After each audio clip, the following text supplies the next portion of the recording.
Welcome to the second episode of the WAVEcast, the Wave Project podcast, in which we share all things Wave Project with you, get information out there, make sure that all of our supporters and anyone who's interested know what's going on with Wave Project, which, by the way, stands for Welcoming All, Valuing Everyone. We just can't tell you enough how grateful we are for all the supporters and all of the people that have joined the Wave and, have been fantastic to us. We are a young nonprofit. We've only been in existence for a couple of years, but as evidenced by today, we have a wonderful guest. God really has brought just some amazing people to our team and to our family, and we're just forever grateful for that. So from time to time, we're going to do what we call a volunteer spotlight. And our idea behind this is to just try to get the people that are actually making Wave Project possible on the screen, to have them tell their stories and share a little bit about their experiences with you.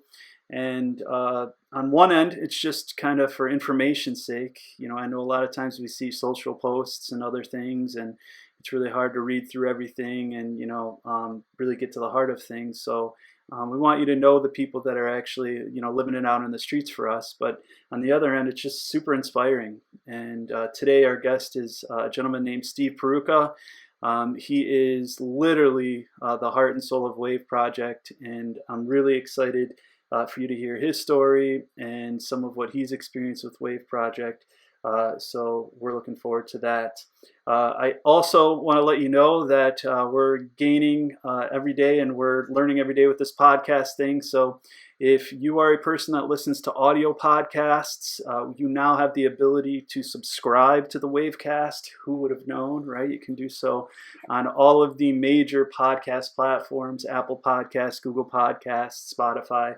So look out for that and hit that subscribe button. And if you're watching this on YouTube or Facebook, please hit that like and that share button. That really, really helps us. If you could subscribe, like, and share, you're helping our mission along. So without any further ado, I'd like to introduce you to our main man, Steve Perucca. Hi, Steve. How are you doing? Great. How are you doing, Todd? Doing very well. Steve, a lot of us that are of the core group or the leadership team in Wave Project, we're musicians. We're used to being on stage and on camera. I'm going to have you share kind of who you are in a little bit, but you're generally not somebody who's like, on screen or on stage very much, right? No, but I did play the drums younger. Oh, really? Yeah, so I could do percussion. You know what? We're learning things about one another every single day. Well, for the people who are watching and listening right now, I cannot overstate this. Steve is a fantastic human. He's a man of God. He's a great husband and father. And literally, one of the most amazing things about Wave Project for me is, as I think back over the few years, I have close friends like Steve now, partners in service, brothers in service, and sisters in service that I didn't even know then. And I think that really speaks to how awesome it is when we take that little step to just jump in and get connected to something, how God can work in some wonderful ways. So Steve, my first thing I'd like you to do is, just you as a person, Steve Perucca, kind of who is Steve? What do you do? Where are you from? As much or as little as you'd like to share. People out there, they want to know, who are you, Steve? Okay. I grew up in Warren, 2 sisters and a brother. Very fortunate, very blessed with a good family, great mom and dad. My dad passed away, over 20 years ago. My mom, about a year and a half ago, almost. I have 3 children.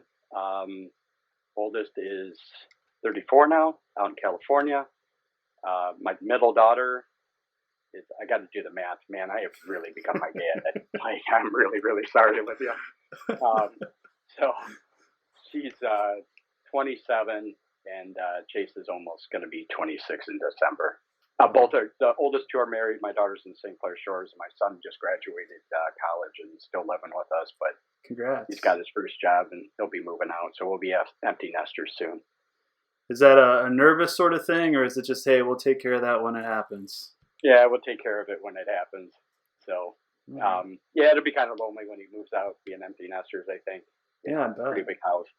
So what's So your day job, Steve? Like what are you built to do? Like, when you leave the house, where do you go? What do you do?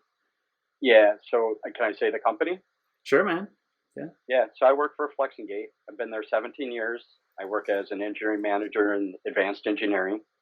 So I have a group of engineers that we do stuff Wow. that's never been done before, a lot of lightweighting, stuff like that. So it's a great job. I get to do a lot of creative stuff, kind of more of a structural engineer by trade. So Sure.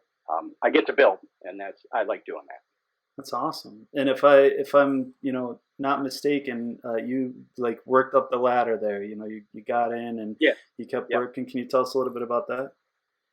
yeah. I came up through the tool shops, through skilled trades, and then I had a customer that hired me as a program manager, and through a couple jobs, and then some of the guys I've worked through or worked with ended up going over to Flex and Gate, so they put a good word in for me, and it was kind of one of those things where you had to know somebody. It's kind of like a mafia, the automotive mafia.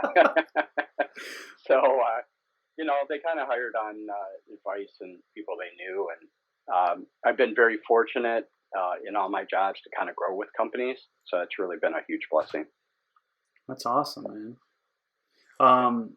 Well, when I think about, even just me getting to know you and you volunteering with Wave Project, I'm just really interested to know it because there's probably a lot of other people out there that, not just with Wave Project, but organizations and situations that, they're really passionate about. Like, how did you hear about us? And like, secondly, how did you get connected to Wave? Like, if you could tell that story for us a little bit, the Oh, first time you heard about this crazy idea, and then like, kind of how you made the choice to, start volunteering.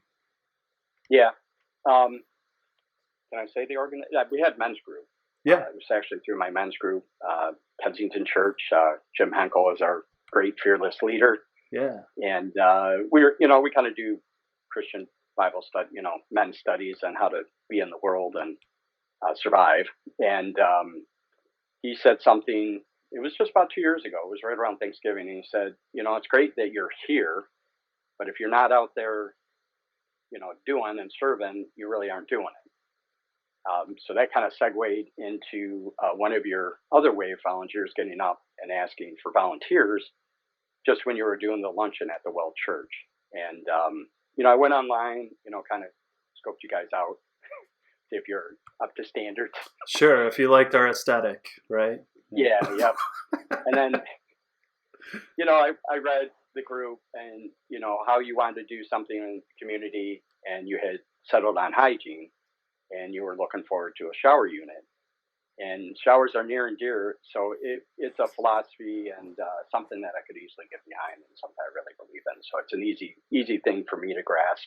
I'm not very deep, so I like the mission. So it kind of clicked with me.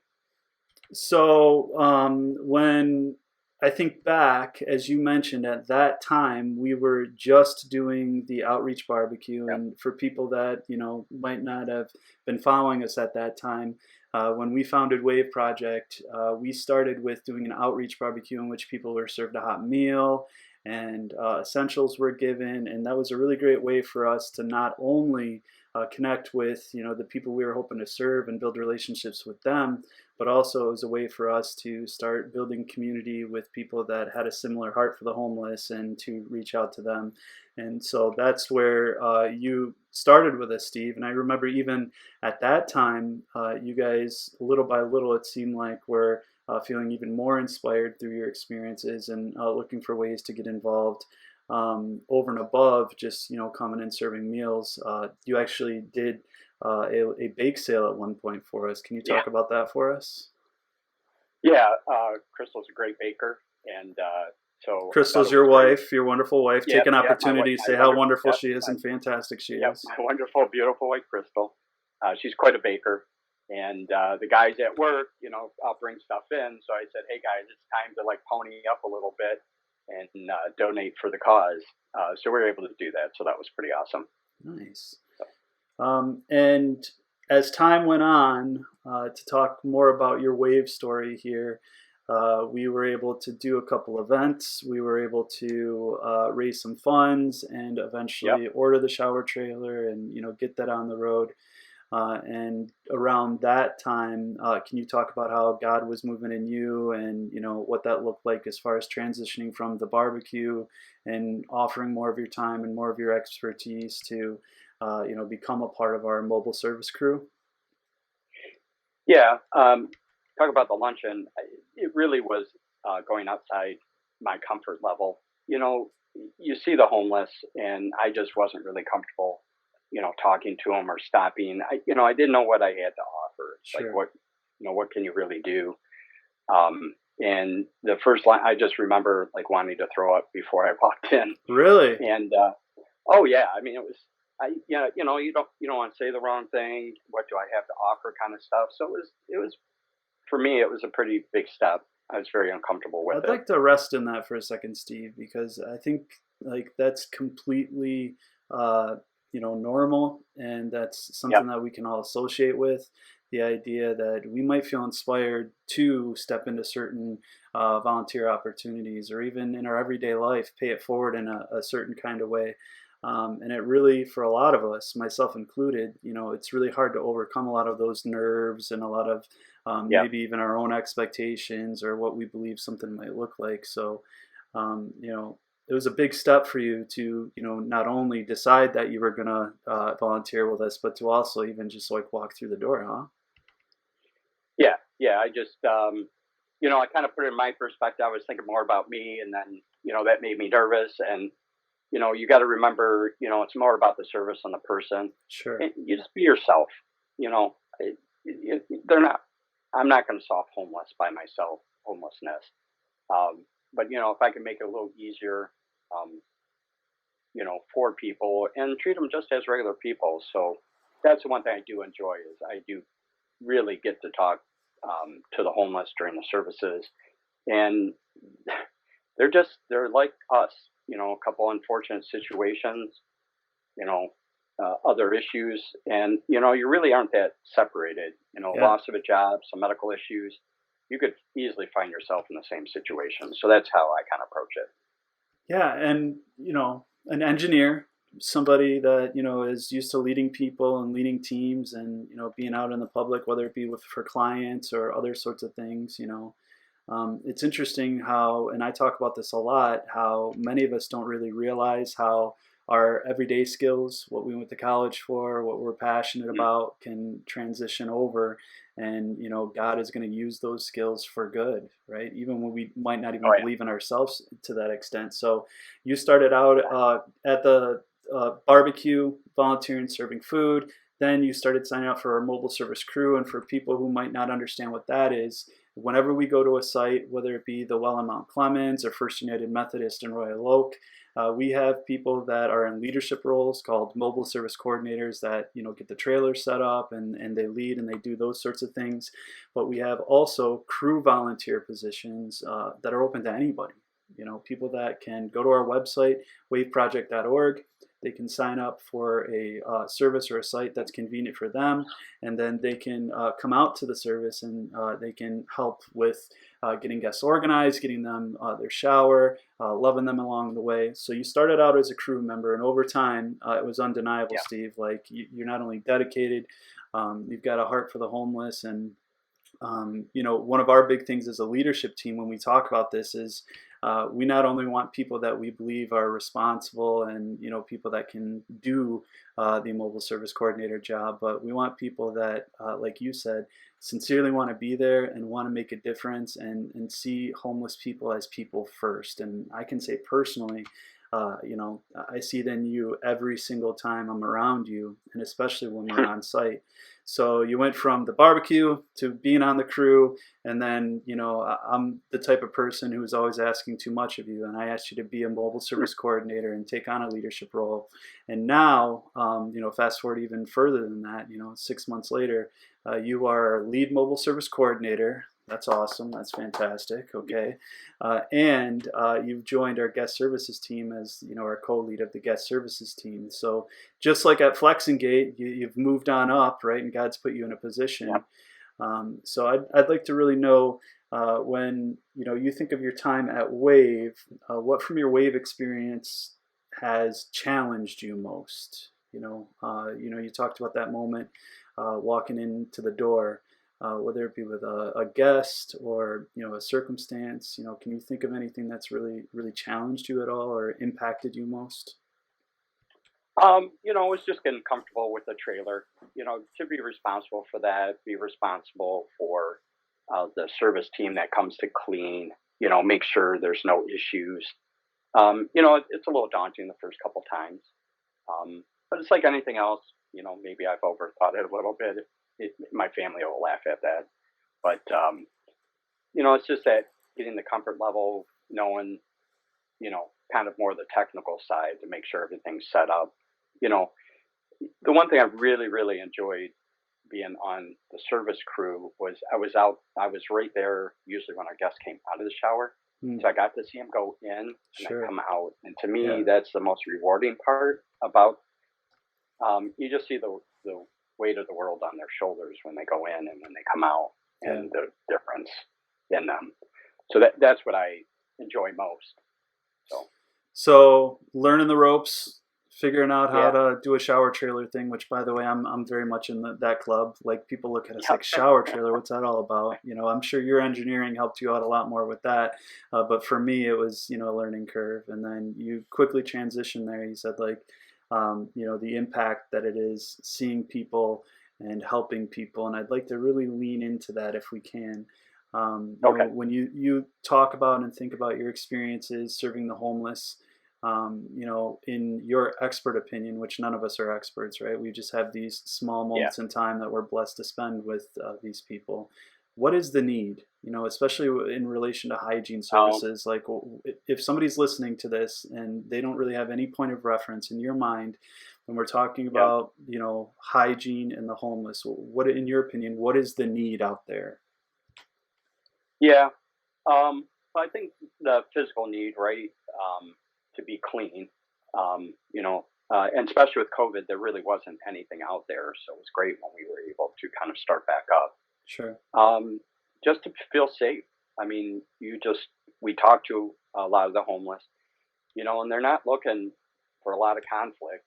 And, just to be able to come to a facility, it's your private bathroom basically, with the shower and the toilet and sink and just kind of having that protection. And then one thing we do notice a lot is a lot of times there'll be a couple people that, kind of a support system, and one person will take a shower while the other person guards their Ah, their belongings. sure. And that's one of the biggest issues is just having their belongings stolen. Yeah. Um, just on Saturday, one of our guests was talking about that, and just how stealing from another homeless person, like from homeless, he said, "You're just the bottom of the barrel," Yeah. you know.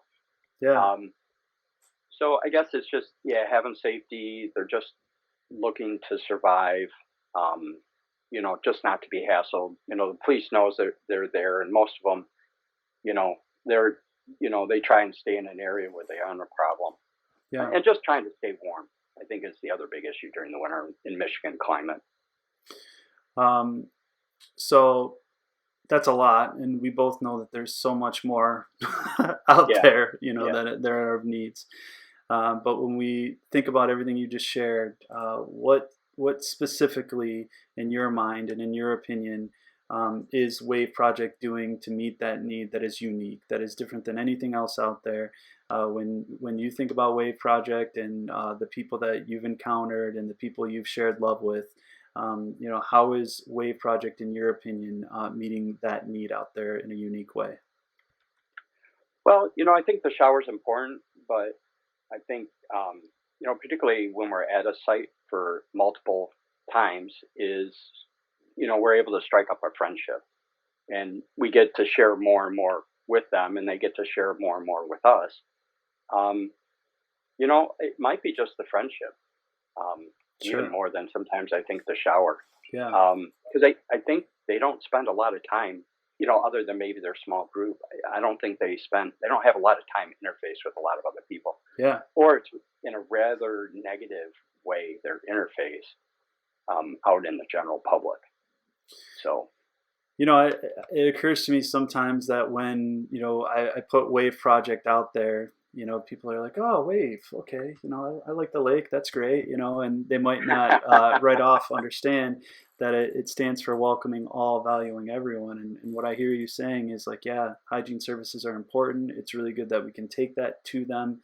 But having people like yourself, like our trusted, beloved volunteers that have a heart for the person first, and that are willing to, reach out and have a small connection with them, to see them as a person, to look them in the eyes, to help them whenever we can.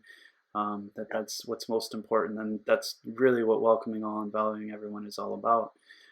When you think about your time, is there something in your volunteer experience with Wave Project, with you serving with Wave Project, that right off the bat, when somebody asks you like, hey, what has had the most positive impact on you from like a connection with a guest? Like, what is the thing, the story, the testimony you would share with somebody about, wow, like this really, really had an impact on me? Yeah, I don't know that we know everybody's story completely, but I knew like one of our first guests, Eddie. Okay. He was on his way to a job and he was actually taking a shower and he was saying how great it was. And I just got a chance to see him about a month ago when we were at First United Methodist in Mount Clemens. That's awesome. And he's there as a volunteer, helping with the homeless. Ah. So they have a clothes closet through the church, and he was out there actually getting people clothing out of their facilities. So it was good to see him. I got to see him a couple times, and it was nice to really hear that, he's making his way, right? So, sure. It could be they're clean enough, maybe to meet a family member that they hadn't seen in a while. Mm-hmm. We've heard some of those stories. I guess it's just the dignity, when we see them come out, I think is the one thing that strikes me. Yeah. Even if it's for 5 or 10 minutes out of the whole week, they get to feel good about themselves. So I think that's the biggest thing. And then the volunteers. Totally. The volunteers we have, I enjoy both. And particularly when I get to watch the volunteers interface with our guests, that makes me some of the happiest. So actually, that's awesome. All right, the easy part's over. I'm gonna really put you on the spot now. Okay. Okay. I'm just joking with you. Thank God you didn't say that to begin with. Yeah, any of this has really been easy, right? It's uncomfortable all the way around. But we appreciate you, man, and I want to say publicly on this podcast, we really would not be operating right now without you. If I think about coming out of COVID and all of the unknowns, I said it in the last podcast, we had no idea what it would look like, and even with all of the different impacts and things that are going on. You have really stepped forward and taken on more responsibility, and done so with so much care and compassion and diligence that not only myself but all of our supporters and all of our guests that we serve owe you a great debt, man. Thank you so much for all you do. And with that in mind, I wrote down here, when we're thinking about why we're doing what we do, and why on Sunday afternoon or morning, when you could be enjoying that baking that Crystal does, why are you getting up and leaving your house and driving week after week to help Wave Project, for lack of a better term? What's your why, or your reason behind why you volunteer? Yeah, well, I don't know how deep you want to get, but I've been religious, but I kind of walked away from it for a while. Got re-engaged with a men's group, and sure, as you get older, you start to understand things differently, and to be first, you need to be last. Yeah, basically. So I think I just heard this. I wish I could take credit for it.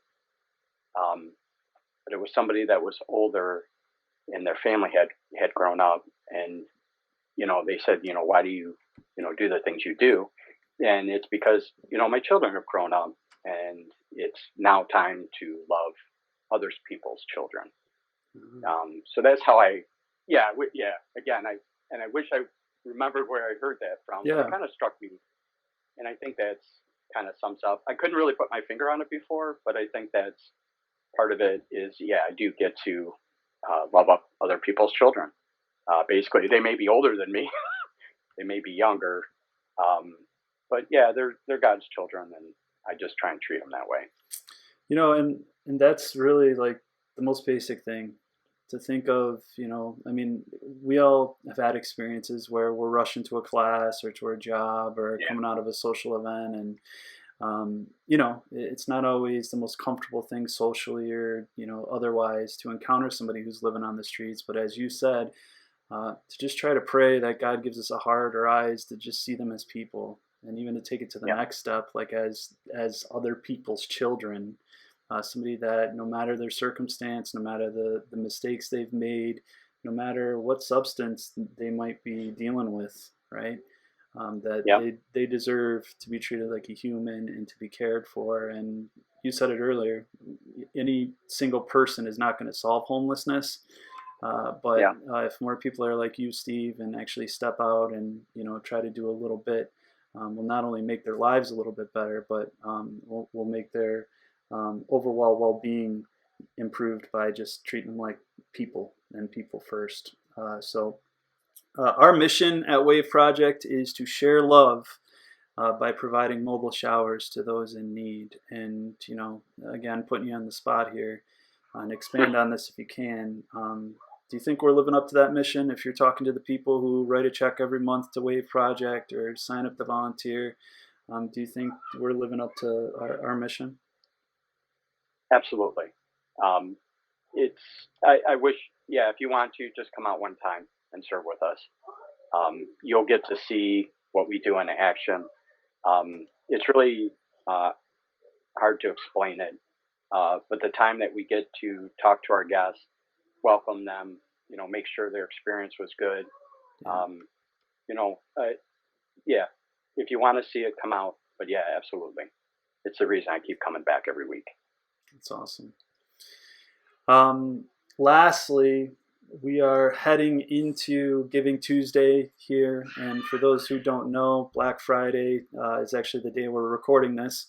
People are out there taking care of their holiday shopping needs and, getting out there and getting those deals. And over time, this tradition of Giving Tuesday has come up where people have traditionally supported organizations in their community or even globally that they believe in, that they feel are making a big difference and having an impact. And as we go into Giving Tuesday, you're on the leadership team now, you're well aware of this. We're trying to expand our reach. We're trying to say, hey, we're not only serving on the weekends, but we want to be able to serve Monday through Friday, and that's going to take us employing some part-time people.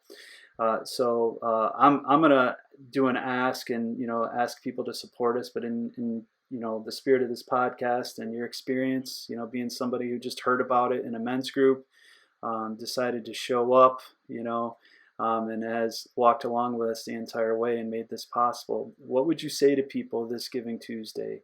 What would you say to the person who is thinking about donating $10 a month to a cause or, making a big year-end donation? What would you say to them? Please consider the WAVE Project. I think this is one of the basic needs out there in the community, the homeless community. And if you got to experience the thank you and the gratification, or how grateful they were for this service, it's a great way to love other people. Very practical way to do it. Yeah, awesome. And now I'm gonna kind of lob something up to you here.